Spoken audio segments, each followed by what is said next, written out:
vamos a explicar problemas de evolución que salen en selectividad. Nos piden que calculemos las frecuencias genotípicas y las frecuencias génicas. Además, nos pueden pedir que calculemos cómo serían los genotipos si la población estuviese en equilibrio Hardy-Weinberg o que comprobemos si la población que tenemos al inicio estaba en equilibrio Hardy-Weinberg. Para hacer todo esto, vamos a hacer un problema. Primero que nada, debemos saber cuántos individuos de cada genotipo tenemos en la población. Esto a veces nos lo dicen directamente y a veces tenemos que deducirlo. En este caso tenemos aquí individuos A mayúscula tenemos 4, individuos A mayúscula minúscula tenemos 12, individuos A minúscula tenemos 9. Por lo tanto, sabemos que la N mayúscula, que es el número total de individuos de la población, es 25. Frecuencia genotípica, que es la proporción de individuos con este genotipo respecto al total. Por lo tanto, es una fórmula muy sencilla que se expresa de esta manera. Tenemos la frecuencia genotípica de A mayúscula, de A minúscula y de A minúscula.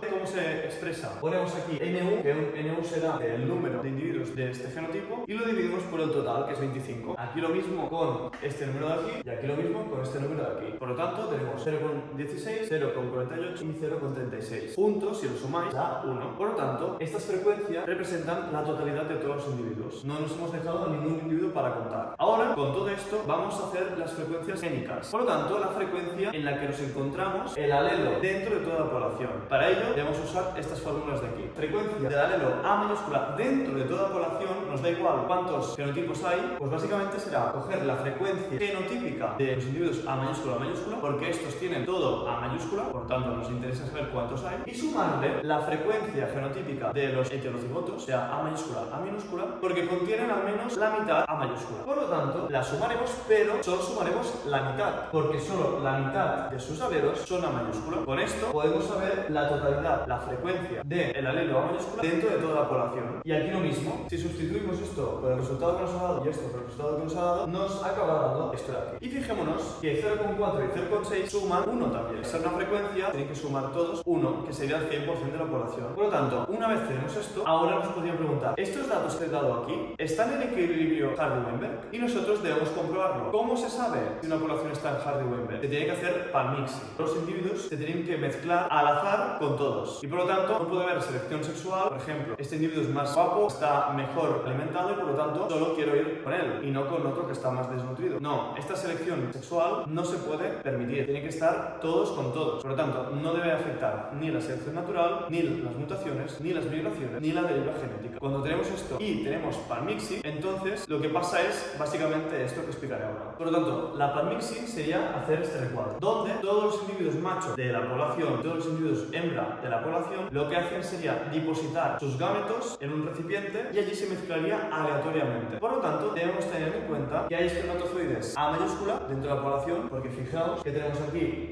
también, y tenemos también espermatozoides A minúscula, que saldrían de estos individuos y de esto. Por lo tanto, no nos importa cuántos hay de cada, sino que nos importa qué tipos de alelos hay. Pues para espermatozoides hay de los dos, para óvulos lo mismo. También pueden ver hembras así, como machos así, hembras así, machos así, hembras así o machos así. Por lo tanto, haríamos este cuadro para saber qué tipo de probabilidad hay de encontrar cada tipo de combinación. Y salen estos resultados. También tenemos que tener en cuenta que las frecuencias génicas reciben una letra minúscula. Para la A minúscula siempre es P minúscula. Para la A minúscula, Q minúscula. Con esto haremos algunos cálculos. Cuando aquí hay una combinación de A mayúscula con A mayúscula, es lo mismo que decir P por P, por lo tanto P al cuadrado. Cuando aquí sale A minúscula sería lo mismo que multiplicar Q por lo tanto Q al cuadrado. Y cuando aquí sale A mayúscula por A minúscula, sería lo mismo que decir P por Q, y aquí lo mismo. Por lo tanto, nos saldrán unas fórmulas para calcular qué pasaría si estuviesen en pan-mixing, si estuviesen en equilibrio Hardy-Weinberg. Las fórmulas son las siguientes. Para la frecuencia de A mayúscula, que es P al cuadrado, lo mismo si sabemos la frecuencia de Q minúscula, Q al cuadrado. Y lo mismo para A minúscula, que fijaos, 2 por P por Q. ¿Por qué? Aquí hemos visto que es P por Q y aquí también. Por lo tanto, 2 de estos iguales ya 2 por P por Q. Por lo tanto, estas son las fórmulas para calcular la población y a partir de ahora está en equilibrio Hardy-Weinberg. Nos dan estos resultados. Con esto nos pueden preguntar si la población original, la que sale a partir de estos datos, estaba en equilibrio Hardy-Weinberg o no. Es muy sencillo. Tenemos que mirar los resultados de las frecuencias genotípicas del principio con las frecuencias genotípicas que hemos calculado para la situación de equilibrio equilibrio Hardy-Weinberg. 0,16, 0,16, 0,36, 0,36 y 0,48, 0,48. Por lo tanto, nos cuadra. ¿Qué quiere decir esto? Que esta población de aquí ya cumplía el equilibrio Hardy-Weinberg. Si los datos que nos dan aquí son diferentes, nosotros calcularíamos la frecuencia fenotípica, luego, a partir de esto, la frecuencia génica, y si tuviésemos la casualidad que fuesen los mismos números, nos saldría una población teórica de Hardy-Weinberg igual, pero las frecuencias fenotípicas de aquí, como eran números diferentes, darían diferente. Por lo tanto, esta población con números diferentes no estaría desde un principio en equilibrio Hardy-Weinberg, porque las frecuencias fenotípicas del principio no nos hubiesen dado las mismas que estas de aquí. De este ejercicio habrá muchas variaciones, pero básicamente estas son las cosas más básicas que debemos saber para poder hacer estos problemas dentro del temario de la evolución. Y esto saldrá en selectividad. Por lo tanto, repasadlo y si tenéis alguna duda podéis dejarlo en los comentarios y yo intentaré resolverlos.